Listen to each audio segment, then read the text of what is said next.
안녕하세요. 재경관리사 시작하도록 하겠습니다. 오늘 첫 번째 시간이고요. 이제 재무회계와 이론 부분으로 해서 개념적인 부분 먼저 챙기는 부분 할 거예요. 자, 파트 1에 대한 부분, 재무회계와 이론 부분, 재무보고와 국제회계 기준으로 해서 먼저 얘기를 드릴 부분인데요. 자, 이쪽 파트를 공부하실 때 약간 팁은요. 뭐 너무 많이 깊이 개념을 막 일일이 달고자 하는 방식으로는 여러분들이 접근하지 않으셨으면 좋겠어요. 특히 챕터 1 같은 경우는. 그래서 이쪽은 문제에도 거의 나오던 부분만 나오고 뭐 꼬아서 나오고 이런 부분은 아닙니다. 그래서 개념적인 부분이나 책의 정의라든가 이런 부분은 좀 쓱 자연스럽게 이제 나오는 것만 제가 꼭꼭 집어 드릴 테니까 그런 쪽으로만 쓱 이제 좀 자연스럽게 넘어가는 형식으로 해서 여기서 너무 힘을 빼시지 않으셨으면 좋겠습니다. 네, 이렇게 공부하시고요. 챕터 1 재무보고와 국제회계 기준입니다. 네, 오리엔테이션에서도 말씀을 잠깐 드렸듯이 일반 기업 회계가 아니고요. 이제 국제회계 기준, 특히 우리는 한국 채택 국제회계 기준으로 해서 이제 재무회계를 하게 되는 부분이고요. 자, 요 관련해서 일단 회계의 정의와 구분부터 천천히 내용을 보도록 하겠습니다. 네, 회계의 정의와 구분입니다. 자, 책 내용 보시면서 정리할게요. 회계는요, 정보 이용자가 합리적인 판단이나 의사결정을 할 수 있도록 기업 실체에 대한 유용한 경제적 정보를 식별하고 측정하여 전달하는 과정이 되겠습니다. 그래서 회계는 유용한 정보를, 경제적 정보를 식별 측정해서 전달하는 거예요. 그런 것들이 회계라는 부분이고요. 뭐 이런 것들 개념적인 부분이니까 뭐 그렇다 보시면 되겠고, 자, 중요한 거는 이쪽 구분 쪽으로 해서 여러분들 좀 기억을 몇 가지만 좀 했으면 좋겠습니다. 네, 우리 재무회계 크게 나눠지는 게 재무회계 그리고 관리회계.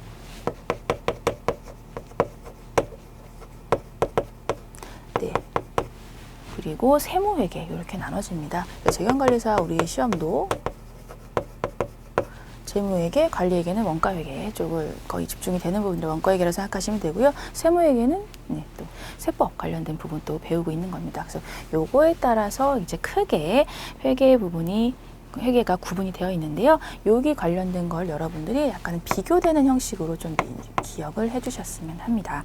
자, 첫 번째 재무회계 쪽 칸에 있는 거 보시면 일반적으로 재무회계는요, 재무제표 중심의 회계입니다. 그래서 기업 외부 정보 이용자들, 뭐 투자자, 채권자들이 되겠죠. 의사결정 유용한 정보를 제공하는 외부 보고 목적의 회계이다라는 부분. 재무회계는 첫 번째 재무제표 중심입니다. 네, 그리고 외부 보고 목적의 회계입니다. 그래서 외부 정보 이용자가 보통 재무회계를 이용하고 있다라는 부분입니다. 네, 그런 것들이고요. 그리고 세 번째 점 보시면 재무회계는 주로 과거 정보를 전달하는 데 주력합니다. 기업 전체의 정보 시스템을 포괄합니다. 주로 과거 정보를 제공한다라는 부분이 재무회계의 특징이라고 보시면 되고요. 관리회계는 이거랑 조금 다릅니다. 자, 볼게요. 기업 내부 정보 이용자, 경영자, 경영 의사결정에 유효한 정보를 제공합니다. 그래서 요거는 내부 정보 이용자들의 경영 의사결정을 위한 거고요. 네, 그리고 관리회계 보고서 네 번째 점 보시면 관리회계 보고서는 특정한 보고 양식이나 작성 원칙이 지배를 받지 않습니다. 그래서 재무제표 이런 일정한 양식이 필요하지 않고요. 관리회계는 일정 양식 없어요. 네, 그리고 주로 과거 정보 플러스 미래 정보도 포함해요. 왜냐하면 경영의사 결정을 하기 위해서는 미래의 정보에 대해 어느 정도 예측해야 되기 때문에. 이런 것들로 해서 서로 다르다라는 걸로 해서 알아두시면 되겠고요.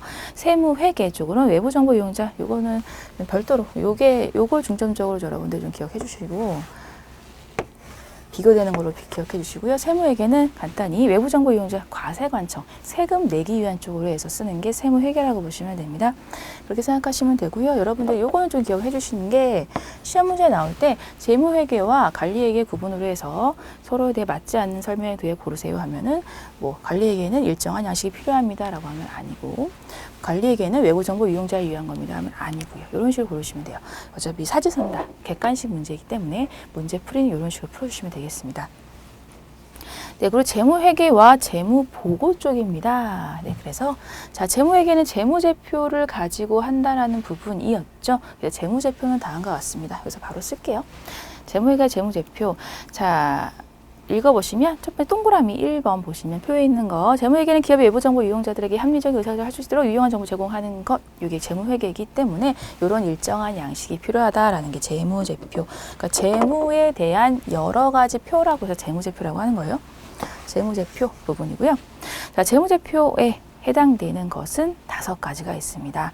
그래서 그 표 안에 또 박스 하나 있죠. 그 재무상태표, 포괄손익계산서, 자본변동표, 현금흐름표 추적 이 5가지 여러분들이 달달달달 외우실 수 있을 정도로 되셔야 됩니다. 재무제표 종류, 재무상태표, 포괄손익계산서, 자본변동표, 현금흐름표 추적 5가지 꼭 기억을 해주시고요. 우린 요거에 대해서 이제 차례차례 또 배울 거예요.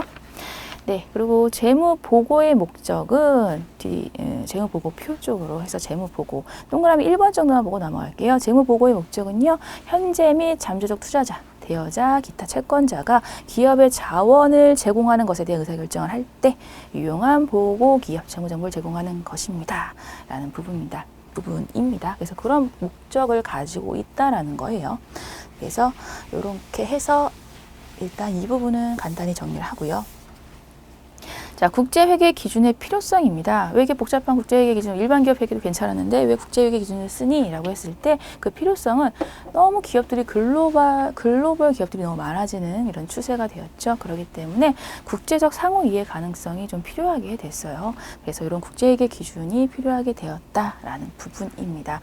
그리고 국제회계 기준이 좀 용어가 어렵게 느껴지는 이유는 번안해서 쓴 거기 때문에 그 유럽에 쓰는 그 용어를 우리나라식으로 바꾸다 보니까 좀 자연스럽지 않게 번역이 된 부분이죠.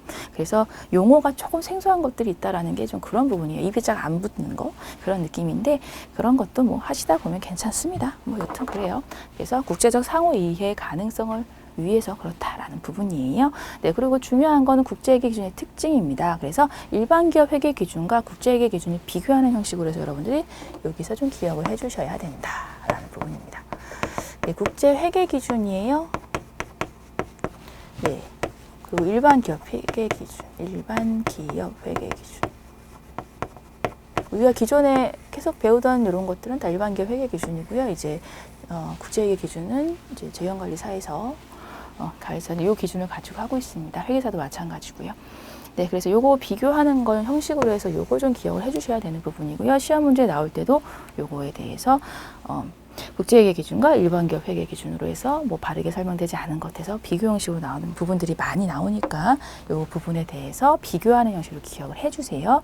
자, 첫 번째 표에 있는 거 같이 보면서 보겠습니다. 자, 국제회계 기준은 원칙 중심입니다. 그래서 원칙 중심. 그래서 규칙에 근거한 회계 처리가 아니에요. 그래서 일반 기업 회계는 규칙. 그래서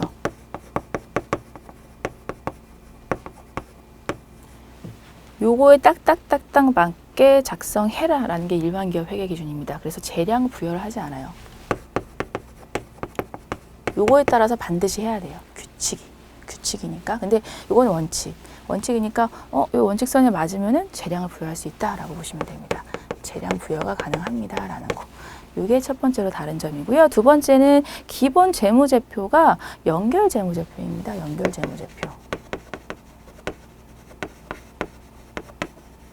일반 기업 회계 기준은 개별 재무제표예요. 그러니까 회사마다 개별적으로 재무제표 작성하는 게 개별 재무제표인데 국제회계 기준 같은 경우는 기본 재무제표를 연결 재무제표로 해서 연결회계 중심으로 해서 하고 있습니다. 그래서 예를 들면 지주회사가 있고 뭐 종속회사가 있다라고 하면 그 종속회사의 재무제표까지도 결합을 해서 보고하는 형식이 되는 부분이에요. 그래서 뭔가 더 유용한 정보를, 정확한 정보, 유용한 정보를 주기 위한 목적이 국제회계 기준이라고 보시면 되겠습니다. 네, 그리고 공정가치. 적용 확대입니다. 네, 공정가치, 그 시장가치라고 생각하시면 돼요. 시장가격이라고 생각하시면 되는 부분인데요. 자, 이런 것들은 일반 기업 회계 같은 경우는 이제 제한적으로 공정가치를 쓰고 있고요.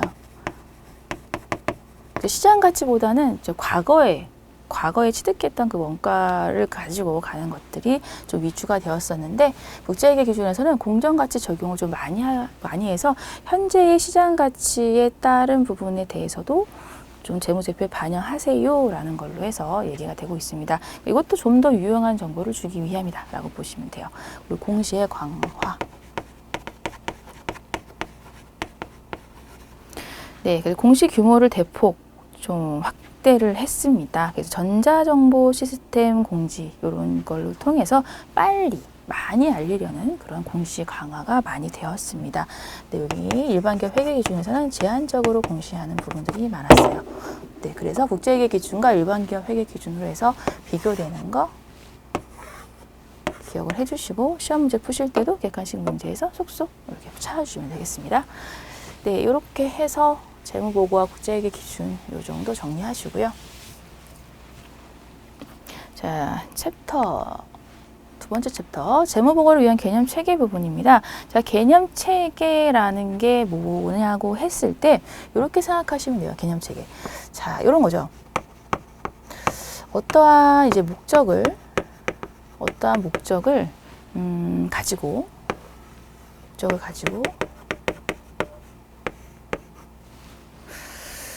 그런 어떤 목적을 가지고 뭔가를 작성하거나 뭐고 하려고 할 때 그런 가정과 특징을 먼저 도출하게 됩니다. 가정과 특징 이런 것들을 먼저 도출을 하게 돼요. 그리고 그거에 따라서 어떠한 것을 작성하게 된다라는 부분, 그래서 기준을 설정하게 된다라는 겁니다. 기준을 설정. 어떠한 목적을 가지고 가정을 세우고 아니면 특징을 도출해서 어떠한 기준을 설정하는 부분, 요 부분에 의한 이런 절차상에서 봤을 때요, 여기까지를 개념 체계라고 생각하시면 돼요. 개념 체계. 그리고 기준을 설정한다라는 게 이게 기업 회계 기준이라고 생각하시면 됩니다. 요거가 기업 회계 기준. 요거. 그래서 개념 체계, 재무보고를 위한 개념 체계는 어떠한 목적을 가지고 가정 특징을 도출하는 부분까지가 개념 체계라고 보시면 돼요. 그리고 이게 도출이 되면 기준을 이제 그거에 맞게 설정하는 게 기업 회계 기준을 설정하는 거다라고 보시면 되겠습니다. 네, 그래서 개념 체계는 여기까지의 내용이기 때문에 그러한 내용들을 보고 있는 개념 체계의 목적 부분이고요. 그리고 봤을 때 중요한 거는 그 참고 표시에 있는 거 있어요. 박스 안에 있는 거. 자, 위의 개념 체계는요. 이런 개념 체계는 한국채택 국제회계 기준이 아니기 때문에 어떤 경우에도요. 한국채택 국제회계 기준이 우선할 수 없습니다라는 거. 그래서 회계 기준이 요거를 한국채택 국제회계 기준이라고 했을 때 두 개가 상충되는 경우가 있겠죠. 두 개. 내 기준과 개념 체계에 대한 게 상충할 수도 있어요. 상충하는 경우. 이때 무조건 기준이 우선입니다. 무조건 기준 우선. 개념 체계보다 기준이 우선이라는 얘기예요. 결론은.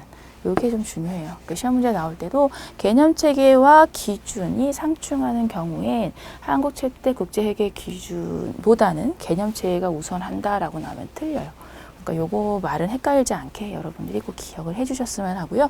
자, 요런 개념 체계가 체계, 개념을 정립하는 게 중요한 이유는요. 재정 기구와 작성자, 감사인 이용자 아니면 기타 이해관계자들에게 이렇게 의견을 형성하거나 확인 기준에 대해서 확인을 하거나 이런 것들에 대해서 정보를 주고자, 그러니까 어떠한 이런 기준을 주고자 한다고 생각하시면 되겠습니다. 개념 체계의 목적은 그렇게 좀 살펴보시면 되고요. 중요한 건 요건 꼭 기억하세요. 무조건 기준이 우선입니다. 개념 체계는 이제 나올 때 개념일 뿐이고, 네, 기준이 우선하는 부분이죠. 네, 그리고 일반 목적 재무보고 목적인데요. 자, 정보 수요랑 제공하는 정보 이런 것들이 있습니다. 자, 일반 목적 재무보고 목적. 자, 정보 수요 쪽만 좀 보도록 하면요. 표에 있는 것 중에 정보 수요만 좀 먼저 보고 넘어갈게요. 자, 동그라미 1번 현재 및 잠재적 투자자, 대여자, 기타 채권자는요. 그들에게 직접 정보를 제공하도록 보고 기업에 요구할 수는 없어요. 나 이런 거 필요해, 줘 이렇게 할 수 없다는 얘기죠. 개개인별로 그 커스터마이징 해줄 수 없어요. 그러니까 주문 제작해줄 수 없습니다. 그래서 그들이 필요로 하는 재무정보 대부분을요. 일반 목적 재무보고서에 의존해야 됩니다. 라는 부분이에요. 그래서 일반 목적 재무보고서를 잘 만들어야겠다라는 부분을 생각하시면 되고요. 동그라미 2번에 있는 것처럼 보고기업의 경영진은 근데 일반 목적 재무보고서에 의존할 필요가 없죠. 이미 내부 정보를 알고 있기 때문에 그 얘기고요. 예, 동그라미 3번 일반 목적 재무보고서가 보고기업의 가치를 추정하는 데 도움이 되는 정보를 제공하지만 주요 이용자가 필요한 모든 정보를 제공하지 않습니다. 동그라미 3번 좀 기억해 주세요. 모든 정보 제공할 수는 없어요. 모든 정보를 제공하지 않으며 제공할 수도 없다라는 부분은 좀 기억해 주세요.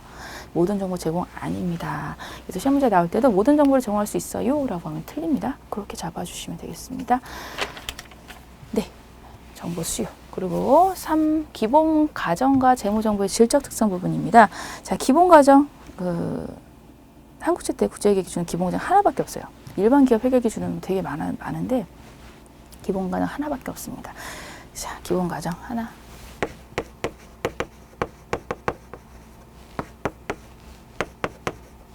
계속 기업 가정입니다. 하나밖에 없다는 거 기억하세요. 계속 기업 가정, 기본 가정 하나밖에 없습니다. 네, 그래서 그렇다라고 보시면 되고 유용한 정보 재무정보의 질적 특성입니다. 여기 부분이 또 이제 많이 중요하죠. 여기가 많이 중요합니다. 질적 특성. 너무너무 중요해서 꼭 여기는 외워주세요. 시험 문제 반드시 나온다 생각하셔도 됩니다. 자, 근본적인 질적 특성과 보강적 질적 특성, 포괄적 제약 요인 이렇게 내용들이 있는데요. 자, 첫 번째 근본적 질적 특성부터 여러분들이 먼저 기억을 좀 해주셔야 된다라는 부분입니다. 네, 근본적 질적 특성.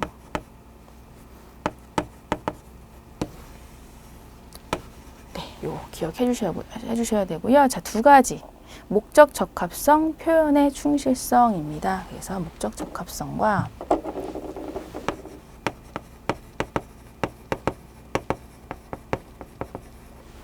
네, 표현의 충실성.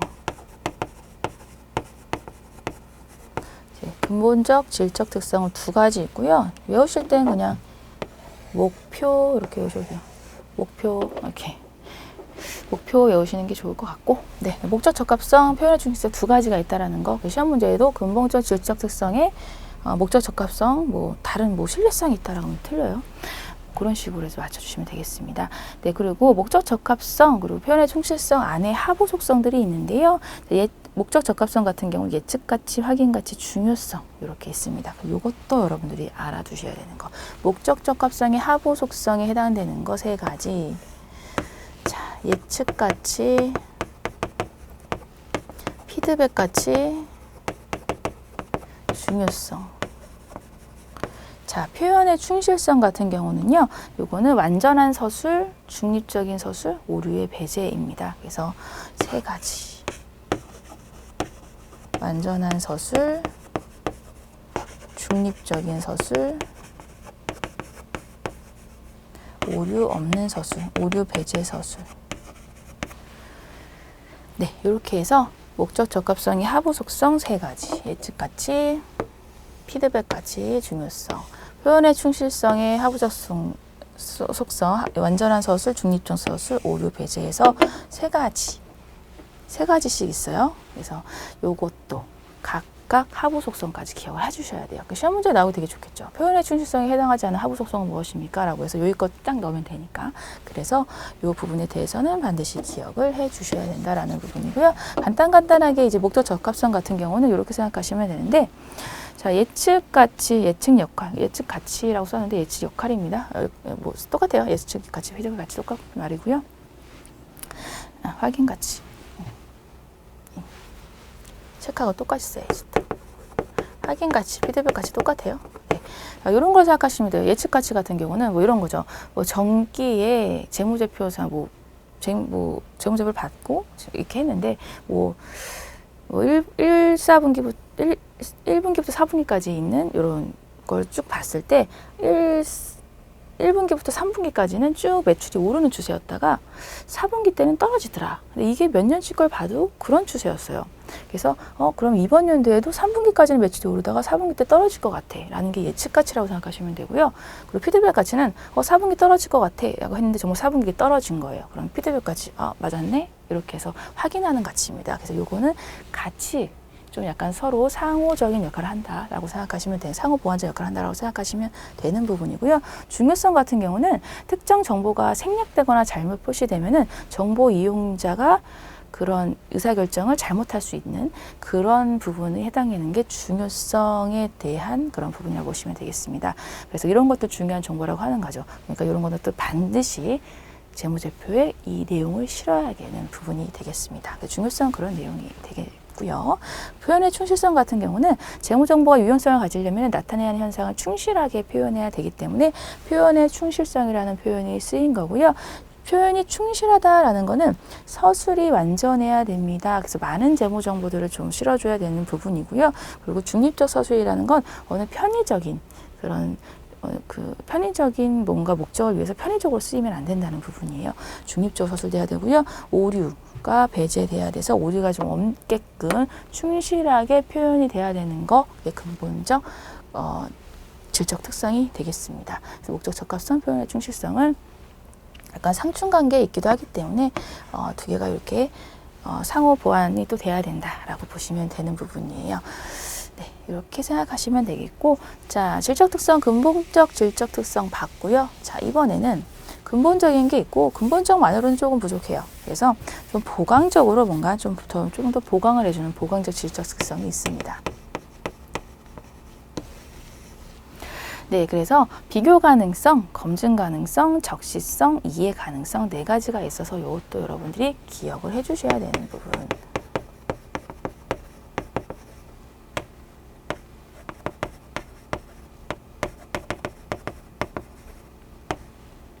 적시성, 이해 가능성.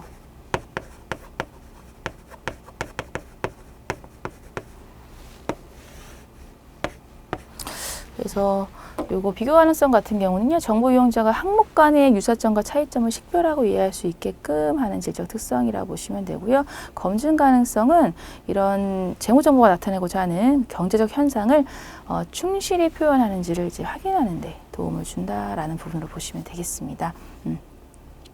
적시성 같은 경우는요, 의사결정자에게 그 적시에 정보를 제공할 수 있다는 게 적시성을 생각하시면 되고요. 이해 가능성은 명확하고 간결하게 분류하고 특징 있게 표현해서 이해 가능성이 높아지게끔 한다는 게 이해 가능성이라고 보시면 돼요. 그래서 일단 여러분들이 기억하셔야 될 부분은 보강적 질적 특성에 뭐가 있는지, 그래서 근본적 질적 특성과 보강적 질적 특성에 해당되는 게 문제에 보강적 질적 특성에 해당하지 않는 것은 무엇인가 찾아보세요 하면 목적 적합성 나오면 틀리겠죠. 그런 식으로 잡으시면 됩니다. 그래서 객관식을 푸는 문제이기 때문에 그거를 많이 이용하면서 단기적으로 여러분들 좀 공부를 전략적으로 하셔야 돼요. 자, 요거 외울 때는 저는 이렇게 외우긴 했는데 비검적이 이렇게 외우긴 했었거든요. 무협지 같지 않아요? 비검적이 막 이렇게 왜 이래? 왜 이래? 그냥 무협지 같은 느낌이 비검 막 이렇게 더 가면 안 되겠다. 아무튼 그렇게 외웠습니다. 네, 그렇게 되었고요. 네, 다시 돌아와서 포괄적 제약 요인 같은 경우는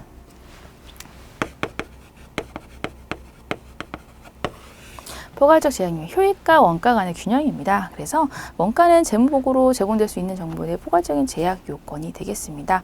네, 그래서 재무제표 하나 만드는데 몇 억씩 들어가, 수익이 1억밖에 안 나는데 재무제표 작성하는데 2억 들어가면 안 되겠죠. 그렇기 때문에 그게 원가가 아주 중요한 부분이 되겠다라고 보면 돼요. 네, 그런 얘기고요. 아랫단에 있는 것들은 조금 정리된 부분이니까 표로 봐주시면 되겠고, 일관성, 통일성은 비교 가능성과 유사 개념이지만 조금 다르다라는 것 정도만 해서 그냥 읽어주시면 되겠습니다.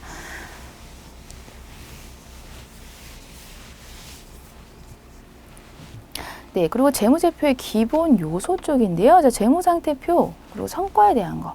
그래서 재무상태표에는 자산, 부채, 자본 이렇게 있는 부분이고요. 자,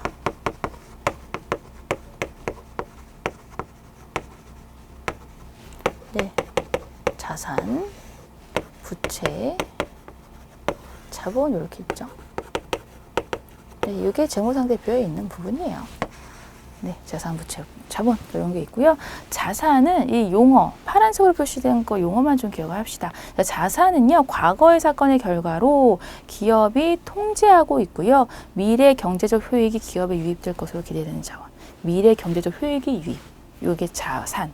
그리고 부채는요, 과거 사건이 발생했고요. 경제적 효익이 내재된 자원이 기업으로부터 유출될 것으로 기대되는 것. 그런 겁니다. 그래서 경제적 효익의 유입, 경제적 효익의 유출 이렇게 생각을 먼저 해주시고 자본은 자산에서 부채를 뺀 잔여 지분의 성격이다 라고 해서 재무상태표에는 이렇게 내용들이 실려 있고요. 자, 성과 부분인데요. 수익 비용에 대한 부분입니다. 그래서 포괄손익계산서 상에 나타나는 그 성과 부분이 수익 비용에 대한 부분이다 라고 보시면 되겠습니다. 수익은 특정 회계 기간 동안 발생한 경제적 효익의 증가, 비용은 경제적 효익의 감소 이렇게 되죠. 수익 비용 이렇게 생각하시면 되고 이런 부분들은 포괄손익계산서상에 나타나는 부분이다 라는 것 정도로 해서 기억하시면 되겠네요. 네, 그리고 재무제표 요소의 인식 기준인데요.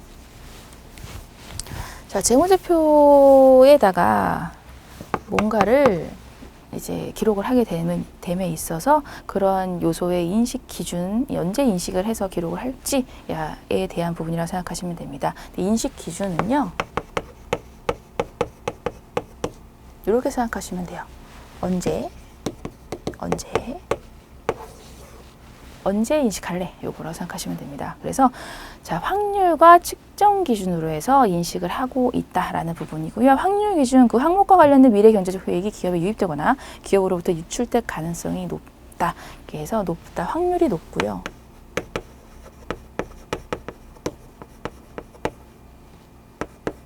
그리고 그 항목의 원가 또는 가치를 신뢰성 있게 측정할 수 있다라는 부분입니다. 신뢰성 있게 측정. 확률이 높고 신뢰성 있게 측정할 수 있어야 이때 인식합니다. 언제? 요거에 대한 내용이에요. 확률이 높고 신뢰성 있게 측정할 수 있을 때 인식한다 라는 부분입니다. 높다라는 거는 확률 50%에 50%가 넘어가면 높다라고 얘기를 하고요. 매우 높다는 80% 이상이 초과되는 부분이에요. 그런 거고요. 자, 측정.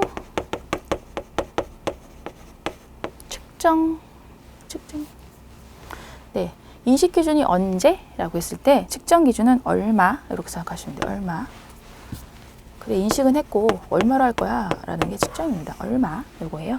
그래서 측정의 개념은요, 화폐 금액을 결정하는 과정, 그래서 얼마라고 생각하시면 됩니다.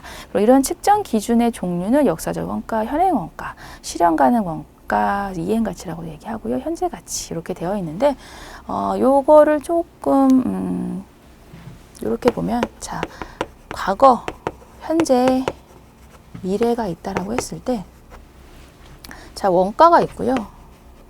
내가 팔려는 매가가 있어요. 네, 요걸 가지고 측정할 수 있다라는 부분이고요.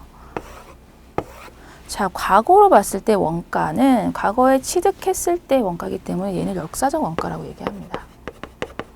좀 표가 많이 삐뚤어진 것 같은데. 네, 이해하세요. 네, 워낙에 악필이라. 네, 역사적 원가고요. 자, 현행 시점 같은 거, 현행 원가. 그래서 현행 원가는 동일하거나 동등한 자산을 현재 취득할 경우에 지불할 수 있는 금액이 얼마인가라는 부분이 현행 원가입니다. 그래서 요거는 원재료에서 많이 쓰는 개념이라고 생각하시면 돼요. 현행 원가. 지금 이 원재료를 다른 걸로 바꿨을 때 얼마니? 라는 거죠. 현행 원가고요. 자, 미래 시점. 이제 역사적 원가, 현행 원가는 원가 개념이라서 원가 쪽에 들어가는 부분이고요. 이제 팔 때에 해당되는 매가에 해당되는 부분. 자, 미래 시점에서 자, 이행 가치. 미래에 이행했을 때 얼마에 팔 수 있을까라는 게 실현 가능 가치라고 생각하시면 됩니다. 라고 해서 실현 가능 가치. 미래에 이행했을 때 얼마 받을 수 있을까라는 게 이행 가치예요. 이게 미래 매가인 거고요. 그리고 요거를 현재 가치로 해서 환산을 했을 때라는 게 현재 가치입니다.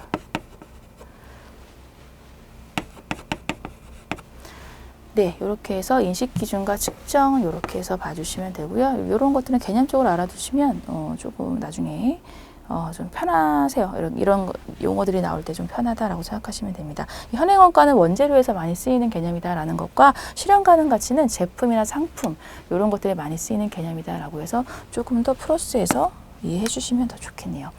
네, 이렇게 하고요. 측정 기준의 선택은 보통 역사적 원가이고요. 뭐 다른 측정 기준 함께 사용합니다. 뭐 그렇다는 얘기입니다. 네, 이렇게 해서 네, 기본적인 사항들 일단은 봤고요. 다음 시간에는 재무제표 표시 부분부터 해서 다시 만나보도록 하겠습니다. 수고 많으셨습니다. 감사합니다.